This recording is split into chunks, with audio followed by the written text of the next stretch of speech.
Good evening बच्चों। मैं आप लोगों को ठीक है 26 जुलाई हरियाणा सीट का सॉल्यूशन में करा रहा था, जिसका एक वीडियो में तो आ गया था, क्योंकि मैं उसी वीडियो में एक कंप्लीट करा दिया होता, लेकिन बच्चे जो है पढ़ने के लिए आ गए, इसलिए टाइम मिला नहीं। तो अब सेकंड लेक्चर में जितने क्वेश्चन बचे हुए हैं ये मैं कंप्लीट करा दे रहा हूँ, ठीक है। और ज़रूर आप लोग ठीक है हरियाणा का आंसर की जो है हरियाणा गवर्नमेंट यानी ऑफिशियल यानी जारी कर दी है, तो उसे ज़रूर टैली करना, ठीक है। चलो, अब मैं तकरीबन 37 तक करा दिया था क्वेश्चन, ठीक है। अब आगे देखते हैं कि आगे अब कितने क्वेश्चन आपके रह गए, ठीक है। मेरे हिसाब से 10-12 ही क्वेश्चन अब रह गए हैं। ये सारे के सारे क्वेश्चन मैं ठीक है इस लेक्चर में करा देता हूँ। देखो 38 नंबर पर भी एक क्वेश्चन है, ठीक है, इसे ध्यान से देखो। 38 पे कह रहा, पहले क्वेश्चन देखो।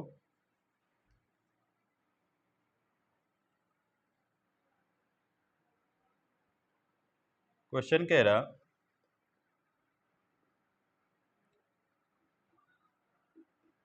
एक फैक्ट्री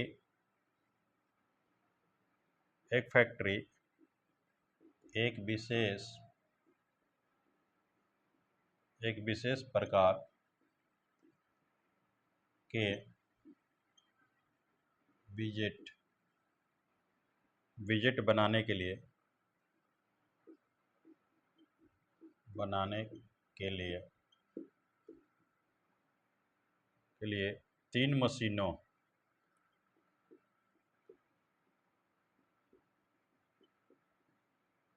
तीन मशीनों ए, बी और सी ब्रैकेट में दिया हुआ का उपयोग करती है,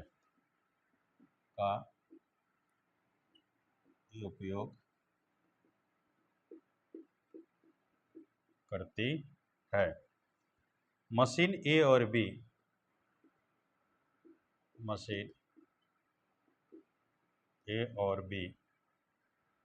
एक साथ काम करके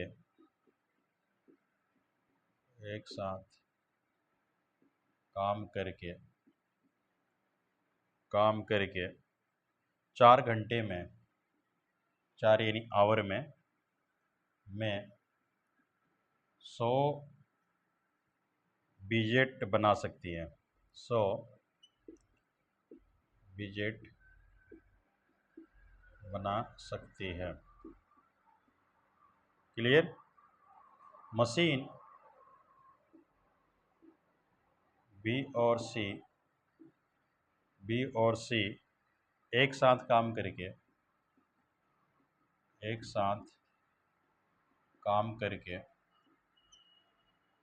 5 घंटे में यानी 5 आवर्स में 100 विजेट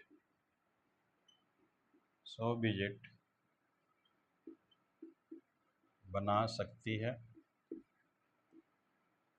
क्लियर? उसके बाद कह रहा है कि मशीन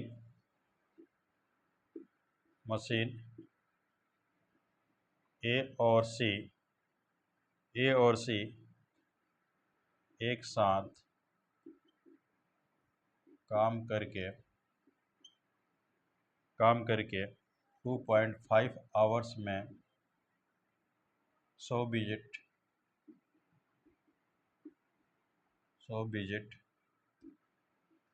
बना सकती है। यदि मशीन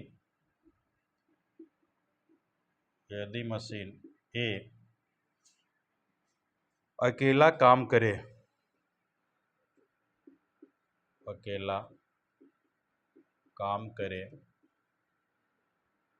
तो उसे 100 विजेट बनाने में कितना समय लगेगा?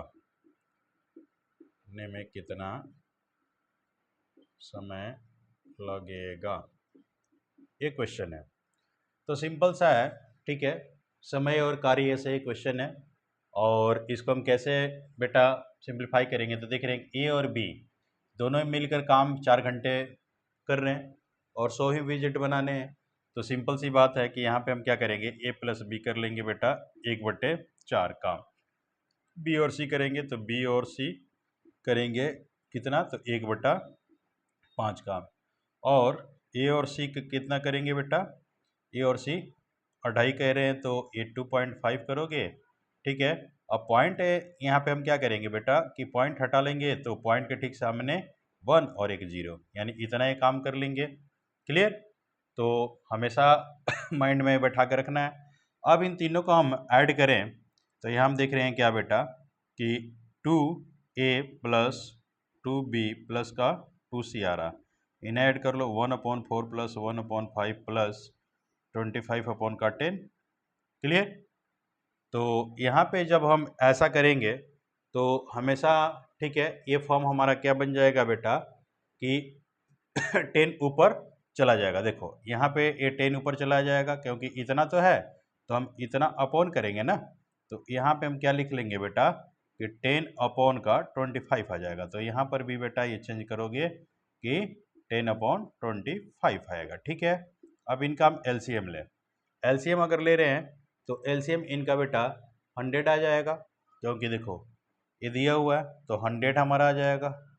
इसे डिवाइड करोगे तो 25 आ जाएगा, इसे डिवाइड करोगे तो 20 आ जाएगा, और इसे डिवाइड करोगे 5 तो ये आपका क्या हो जाएगा, ये 4 हो गया तो ये 40 हो गया। अब देखो ये ऐड करोगे तो 85/100 हो गया। क्लियर, अब यहाँ पे इतना हो गया, लेकिन इसमें से 2 कॉमन ले लें तो a प्लस का b प्लस का c, ये आपका 85/100 आ गया। अब जब a प्लस का b प्लस का हम c का काम निकालेंगे तो 85 का ये 2 इधर आ जाएगा तो 200 हो गया। कोई दिक्कत। अब हमारे पास क्या कह रहा कि केवल a अकेला काम, ठीक है। तो इसके लिए हम क्या करेंगे बेटा कि जो BC वाला है, देखो ये जो BC वाला है बेटा, ये हम इसमें से माइनस कर ले तो केवल a बचेगा। तो सिंपल सी बात है, यहाँ देखो a इक्वल हो जाएगा, ठीक है। आपका यहाँ से BC हटा रहे हैं तो a 85 का 200 माइनस का 1/5 हो गया। इनका एलसीएम बेटा 200 ही होगा, तो ये क्या हो जाएगा 85 माइनस ये 40 आ जाएगा। तो 45 का क्या हो गया बेटा 200, इन्हें काट दो बेटा 5 से तो 9 हो गया, और इसे काटोगे तो 40 हो गया, ठीक है। अब इनका बेटा समय पूछा, ये तो कार्य हुआ, तो समय कितना लगा बेटा, समय यानी इन्हें उलट दो 40/9, इतना आवर लगेगा आंसर, ठीक है। अब देखो इनमें कोई ऐसा ऑप्शन है तो ए है, तो इसका बेटा ए आपका आंसर होगा, ठीक है। ये अब ऑप्शन इसका आंसर होगा, नोट कर लो बेटा। अच्छा जी, अगला क्वेश्चन देखो क्या कह रहा। अगला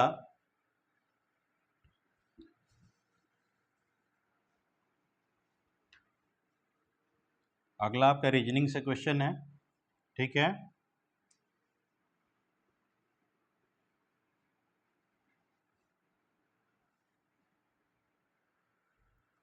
देखो अगला क्वेश्चन कह रहा,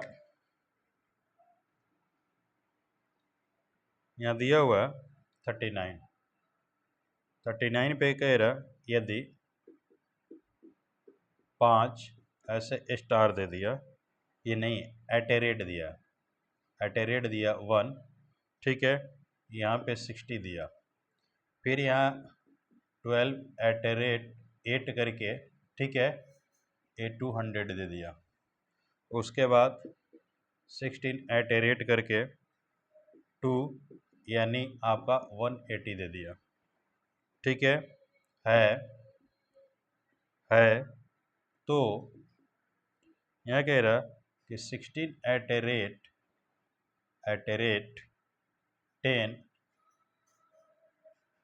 10 का मान क्या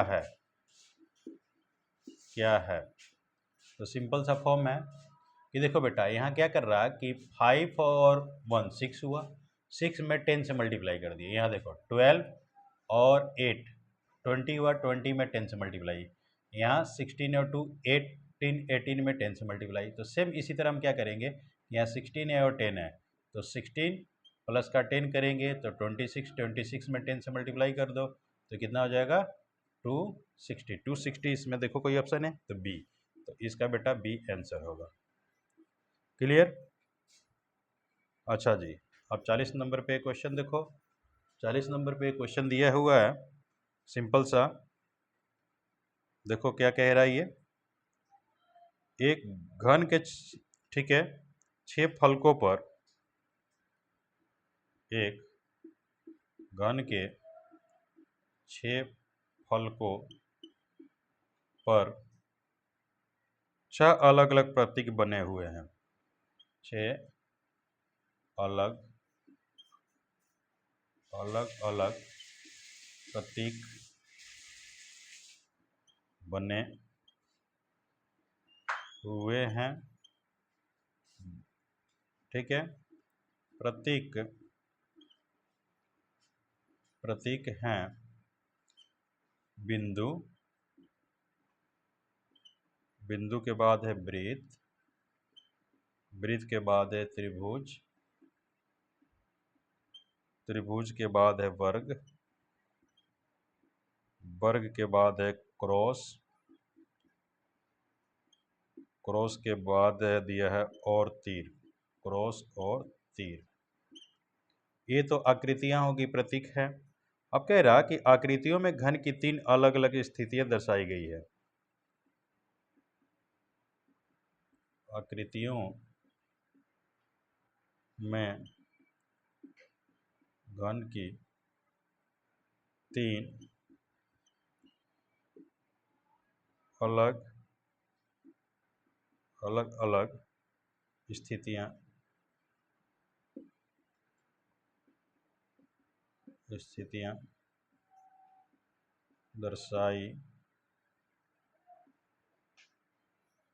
दर्शाई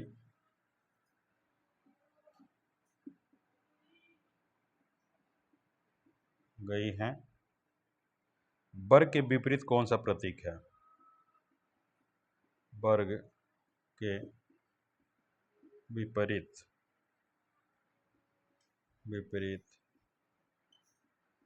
कौन सा प्रतीक है? ठीक है, यहाँ ये पूछा है तो देखो ये बना रखा है। ठीक है, सिंपल सा फॉर्म है।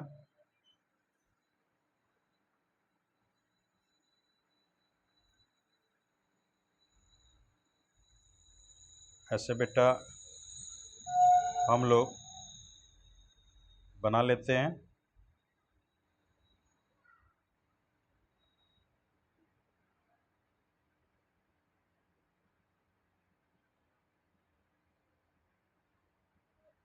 देखो यहाँ पे पहले वाले में बिंदु है, यहाँ त्रिभुज है, यहाँ सर्कल, अगले में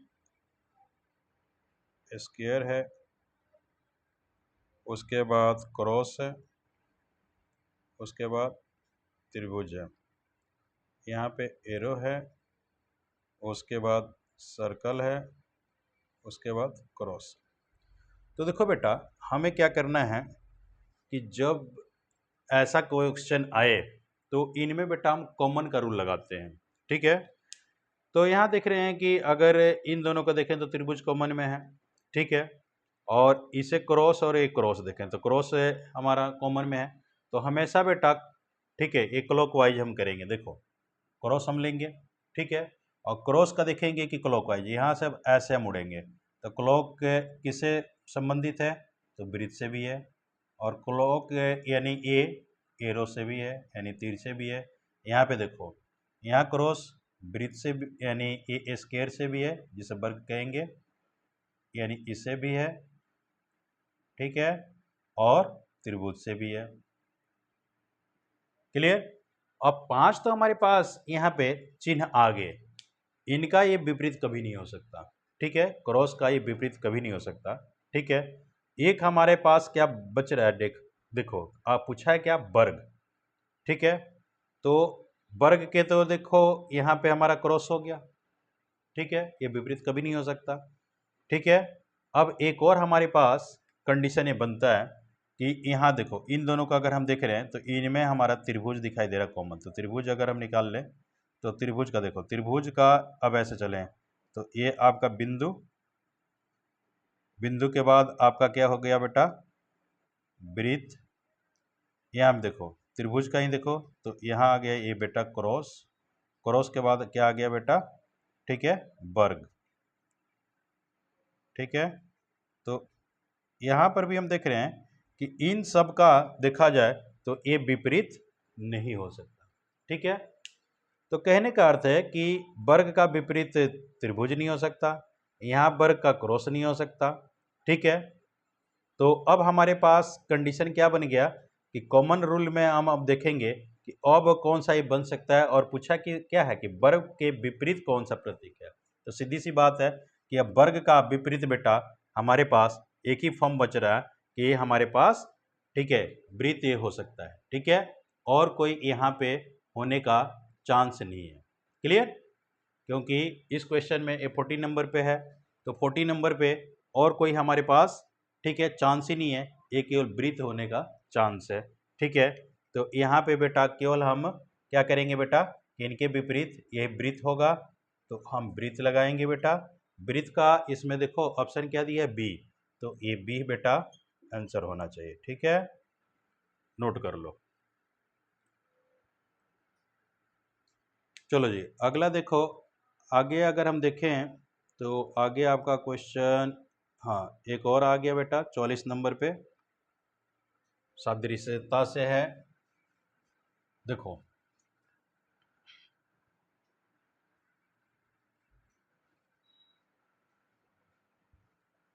यहाँ पे कह रहा कि विषम, ठीक है, ज्ञात करने के लिए कह रहा। ठीक है, तो यहाँ हम देखेंगे 44 नंबर पे क्वेश्चन है, कह रहा विषम ज्ञात कीजिए। देखो कि कितना ये सिंपल क्वेश्चन है। यहाँ दिया है बेटा ए में प्रिज्म, बी में दिया है, ठीक है, एक कैपिटल ए है, कैपिटल बी है, कैपिटल बी में दिया है दर्पण, सी में दिया है बेटा लेंस, और डी में दिया है, ठीक है, आप लोगों का खिड़की, और ई में दिया है उत्तर नहीं देना चाहते, उत्तर नहीं देना चाहते। देखो ऐसा दिया हुआ है तो हमें दिखाई दे रहा कि प्रिज्म में भी बेटा कांच वाली बात है, ठीक है, दर्पण में भी वही बात है और लेंस में भी वही है। एक खिड़की ऐसा है बेटा कि खिड़की में, ठीक है, लक्कड़ भी है, इन दोनों तीनों में लक्कड़ नहीं है, तो ये हमारा आंसर होना चाहिए यानी डी। ठीक है, डी हमारा आंसर होना चाहिए, ये हमारा विषम हो रहा। ठीक है, चलो आगे देखो 45 नंबर पे क्वेश्चन है, यहाँ पर भी कह रहा विषम, विषम ज्ञात कीजिए। ठीक है, विषम ज्ञात करने के लिए कह रहा, ए में आपका क्या दिया है 417 है, बी में आपका दिया है 370, और सी में 153 है, और डी में, ठीक है, 371 है। तो मैं देख रहा हूँ कि ये भी 2 से कट जाएगा, ठीक है, ये आपका 9 3 से कट जाएगा, ये आपका 7 से कट जाएगा, ये भी 8 4, ये भी 3 से कट जाएगा। लेकिन अब ये विभाजिता के ऊपर डिपेंड नहीं कर रहा। ठीक है, एक अलग ही हम पैटर्न यहाँ बनाकर देखें, तो अगर पैटर्न बना रहे हैं क्यूब का तो शायद ये हो जाए। देखो यहाँ पे अगर बनाते हैं 1 का क्यूब प्लस 5 का क्यूब प्लस यहाँ 3 का क्यूब, ठीक है, तो यहाँ देखो 1 हो गया, ये 20 यानी 125 हो गया, और ये प्लस 27 हो गया। ठीक है, देखो 7 5 12 12 1 13, तो 3 आ गया, और 2 और 2 4, 4 हो गया, 4 और 1 5 हो गया, और एक ये है तो एक का एक हो गया। यानी कहने का अर्थ है कि सबका हमें क्यूब करना है, तो ये भी हमारा राइट है। ठीक है, इसमें हम देखें तो यहाँ देखें तो इस वाले को पहले देख लो, 3 का क्यूब करें प्लस 7 का क्यूब करें प्लस 1 का क्यूब करें, तो इसका ये 27 हो गया। और 49 में बेटा 7 से गुणा कर लो, 9 7 63, 6 7 चौक 28, 28 और 6 34, यानी आपका 343 प्लस का 1, तो 3 और 4 7 1 11, हाथ में 1 और 4 और 2 6 6 1 7, ठीक है, 3 का 3, तो कहने का अर्थ ये भी सेटिस्फाई हो रहा है। इसको देख लो, इसको अगर देखते हैं तो 3 का क्यूब प्लस 7 का क्यूब और प्लस 0 का क्यूब, तो कोई फ़र्क नहीं है। अब 3 का हमारा क्या हो जाएगा बेटा, 27 प्लस का, ठीक है, ये आपका होगा 343 प्लस का ये 0। अब इसे जोड़ोगे तो क्या बनेगा बेटा, 7 और 3 10, और यहाँ हो गया बेटा 4 2 6 1 7 और ये 370, ये भी हो गया।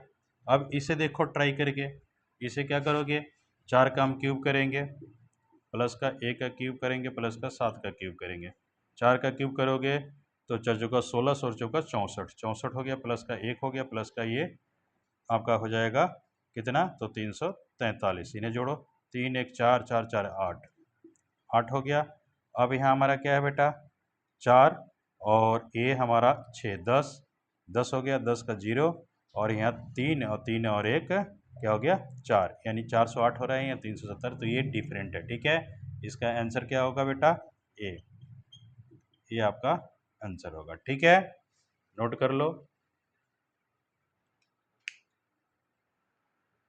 नोट कर लिए बेटा। चलो इसके बाद एक एलसीएम का क्वेश्चन है, ये देखो,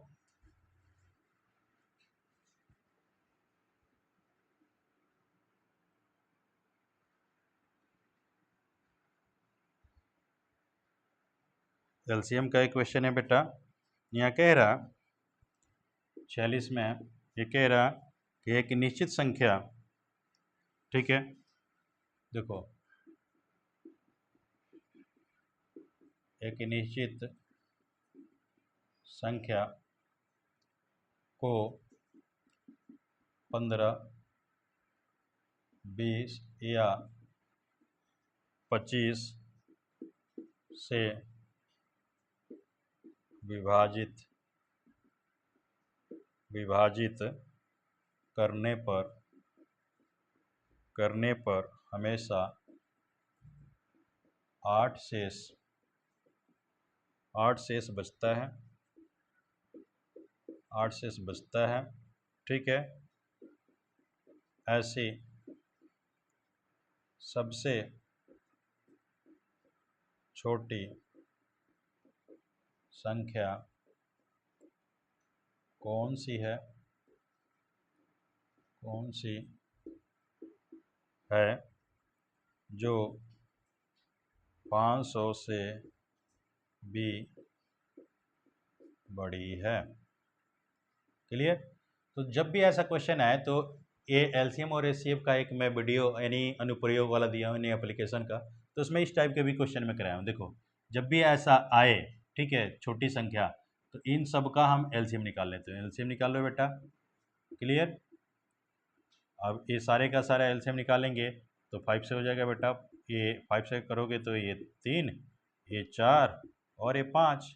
अब ये इसका एलसीएम नहीं निकल सकता तो मल्टीप्लाई कर लो, तो 5 गुणे में 3 गुणे में 4 गुणे में 5, 5 का 20, 20 3 60, 60 पच्चे, ठीक है, आपका 30 हो गया, यानी 6 पच्चे 30 हो गया, तो ये 300 हो गया।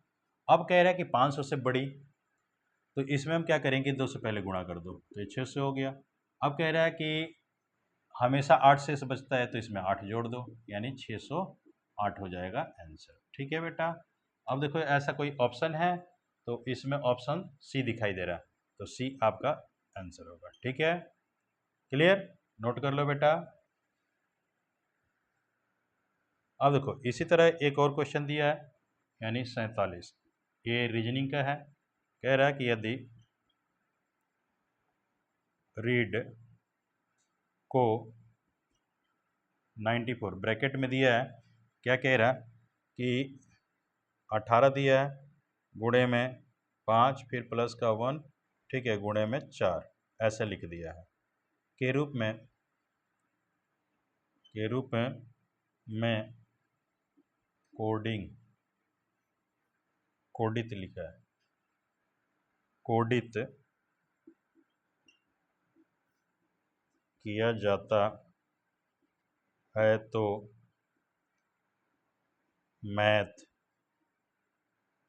मैथ को कैसे कोडित किया जाएगा? कोडित किया जाएगा। देखो सिंपल सी बात है कि यहाँ R18 पे होता है, E5 पे होता है, A1 पे, D4 पे, तो इस फॉर्म में ही हम लिखेंगे मैथ।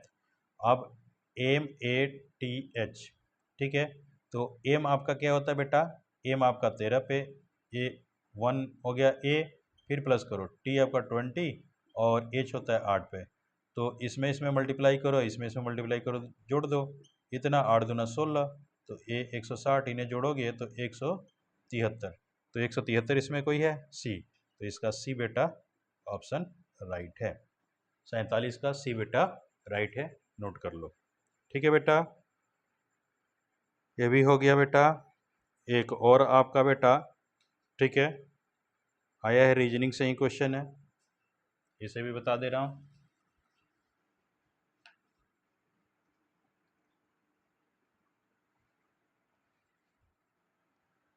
देखो ये आपका है 48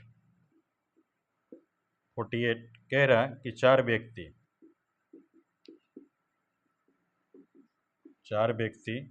यानी PQRS, ठीक है, इस चोरी के एक मामले में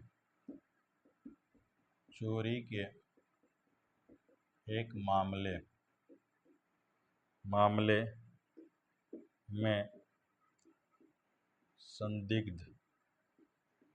संदिग्ध हैं, वे निम्नलिखित कथन कहते हैं, निम्नलिखित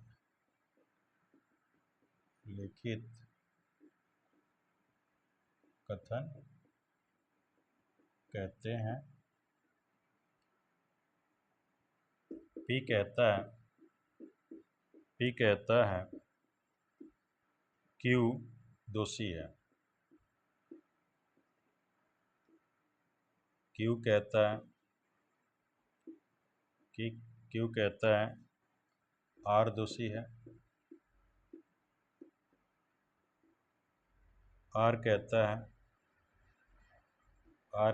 है P निर्दोष है, और S कहता है मैं निर्दोष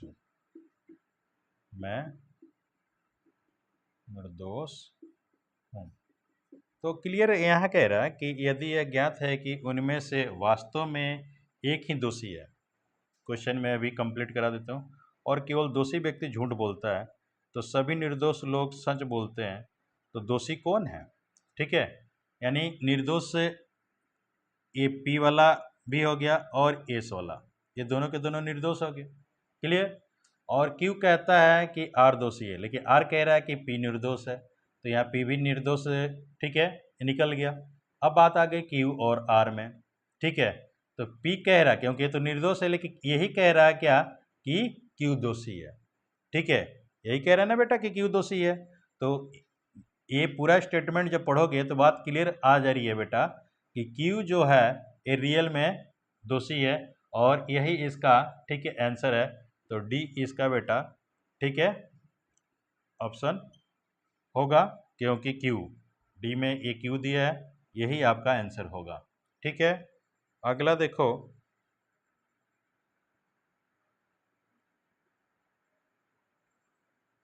एक अगला आया है बेटा क्वेश्चन, बड़ा ये भी अजीब है, ठीक है, ये भी मैं कर देता हूँ, ध्यान से देखोगे।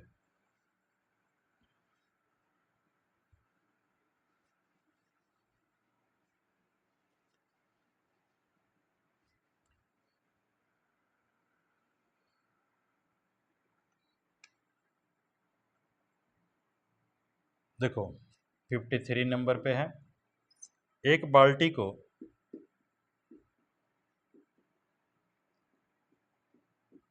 एक बाल्टी को शुरू में उसकी क्षमता के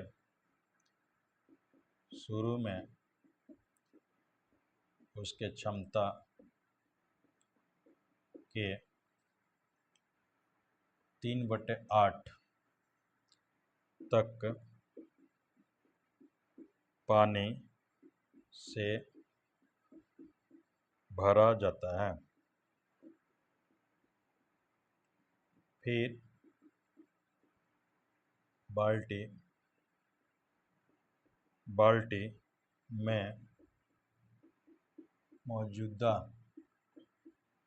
मौजूदा पानी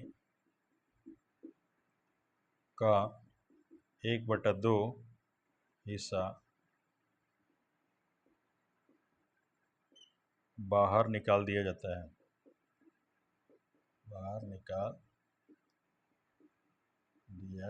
है। क्लियर? उसके बाद बाहर निकाल दिया जाता है। उसके बाद बाल्टी की कुल क्षमता के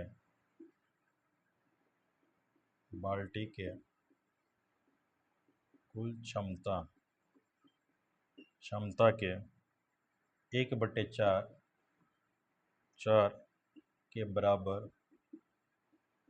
बराबर पानी डाला जाता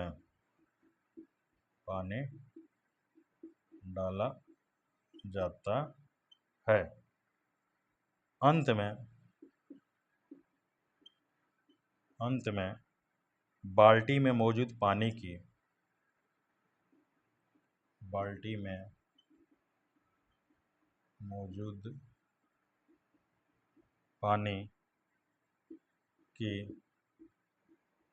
नई कुल मात्रा का 1/3 बाहर निकाल दिया जाता है। मूल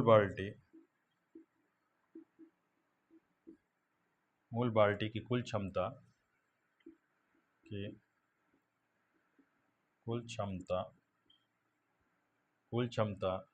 का कितना भाग अभी भी पानी से भरा हुआ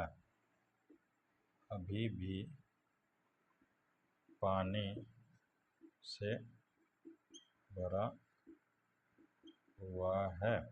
ठीक है, एक क्वेश्चन है तो सिंपल सा फॉर्म है बेटा कि जब ऐसा क्वेश्चन दिया है तो इसको पहले आप लोग समझो लो।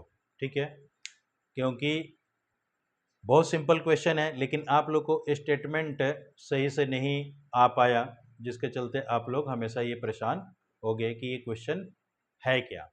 ठीक है, तो देखो पहला क्या कह रहा है स्टेटमेंट कि एक बाल्टी को शुरू में उसके क्षमता के 3/8 तक पानी से भरा जाता है। मान लो कि क्षमता 1 लीटर का है। ठीक है, तो क्षमता के यानी 3/8 तक पानी से भरा जाता है। फिर बाल्टी में मौजूदा पानी का 1/2 हिस्सा बाहर निकाल लिया जाता है।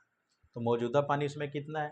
तो 3/8 ही है ना बेटा। तो सिंपल सा बात है कि हम क्या करेंगे कि 3/8 है और फिर इसमें से बाहर निकाला जाता है। बाहर निकालने का अर्थ क्या है बेटा कि माइनस करना। तो 1/2 ठीक है हिस्सा, यानी क्या कह रहा है कि बाल्टी में मौजूदा, तो मौजूदा हिस्सा क्या है बेटा 3/8 है, इसका बेटा 1/2। ठीक है, ये निकाल लिया जाता है तो इन्हें सिंप्लीफाई कर लो। 3/8 माइनस का 3/16 सिंप्लीफाई करोगे ये 16 हो गया, तो ये 2 ये 6 माइनस का 3 यानी 3/16 आ गया। ठीक है, बाहर निकलने के बाद इतना हो गया 3/16। यहाँ तो कोई दिक्कत नहीं है। क्लियर? अब यहाँ क्या कह रहा कि उसके बाद बाल्टी के कुल क्षमता के 1/4 के बराबर पानी डाला जाता है। ध्यान से सुनो, अब इसमें क्या है बेटा कि कुल क्षमता के। क्लियर? अब यहाँ हमारे पास क्या कंडीशन बन गया कि ये 3/2 तो हमारा 16 ठीक है आ गया। क्लियर? अब यहाँ कह रहा कि कुल क्षमता मान लो कि 1 लीटर है और कुल क्षमता के 1/4 के बराबर पानी इसमें डाला गया। ठीक है, तो मान लो कि पानी डाला गया तो पानी बढ़ गया ना, तो इतना तो अब इसमें पानी है, प्लस करके 1/4 इसमें कर लो, तो कितना हो गया, ये 16, ये 3 प्लस करके ये 4, 4 में 1 से गुणा करो, यानी 7/16 पानी हो गया।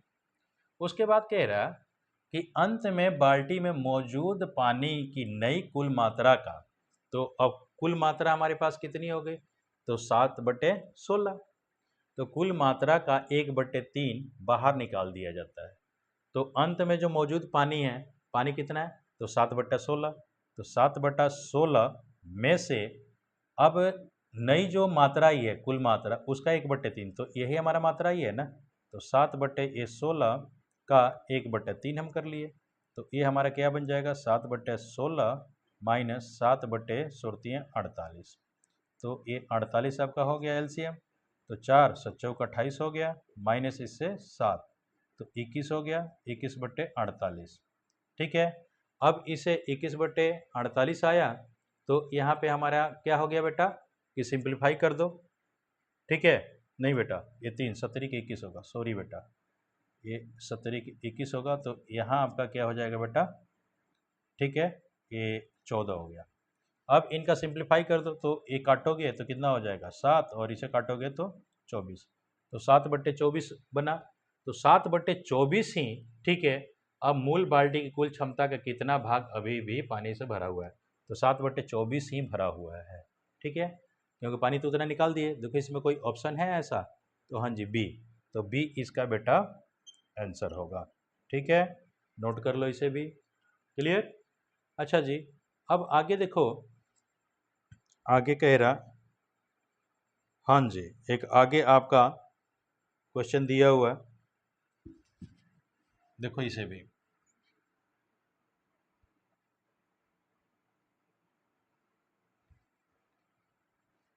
क्वेश्चन कह रहा कि कल्पना कीजिए, ध्यान दो, 54 नंबर पे है, कल्पना कीजिए कि आपके पास 3 एक समान घनाकार कंटेनर है, एक समान, ठीक है, घनाकार कंटेनर, कंटेनर यानी कोई डब्बा जो घन के आकार का है, जिसमें जिनमें जिनमें से प्रत्येक के किनारे की लंबाई 10 सेंटीमीटर है। इन तीनों घनों को एक के ऊपर एक रखकर एक टावर बनाया गया है। इस संरचना का बाहरी पृष्ठीय क्षेत्रफल क्या है, क्षेत्रफल क्या है। ठीक है, ये क्वेश्चन है, तो सबसे पहले तो ये समझना हमें जरूरी है कि बेटा ये है क्या। तो देखो सिंपल सी बात मैं समझा रहा हूँ कि एक ये सपोज करो कि एक ये आपका बॉक्स है, ठीक है, इसके ऊपर एक और ऐसा बॉक्स रख दिया गया, एक सेम ऐसे एक और बॉक्स रख दिया, ऐसा टावर बना दिया गया, और ये कैसा है बेटा, तो थोड़ी सी बात मैं आप लोग को समझा दूँ।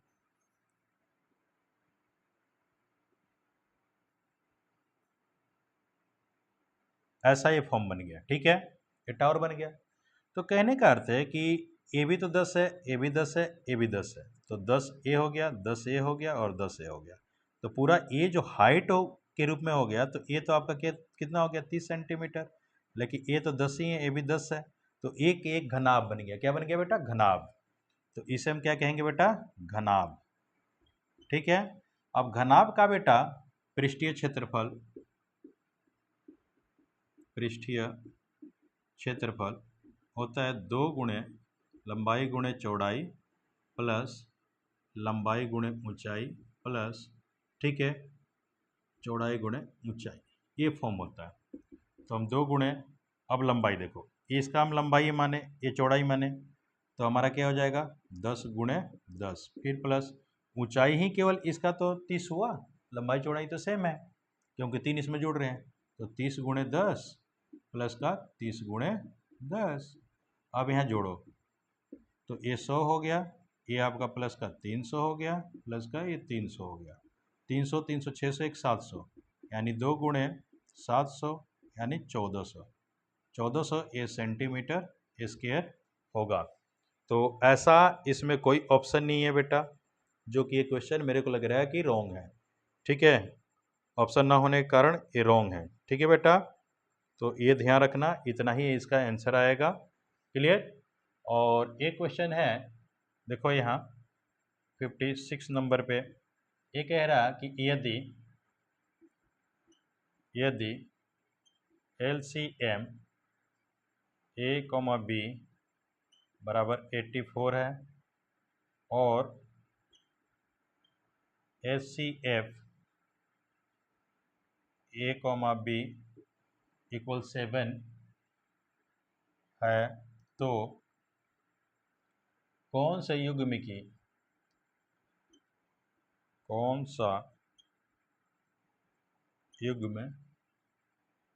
की A और B के मानों के होने की संभावना है, के मानों के होने की संभावना है। ठीक है, तो सिंपल सी बात है कि LCM आपका दिया है और इधर HCF भी दिया है। ठीक है, तो मैं आप लोग को क्या बताया था बेटा कि दो संख्याओं का गुणनफल इक्वल उनका लॉसा यानी LCM गुणे मौसा। ठीक है, यानी HCF, ये आपका LCM होता है बेटा और ये HCF होता है।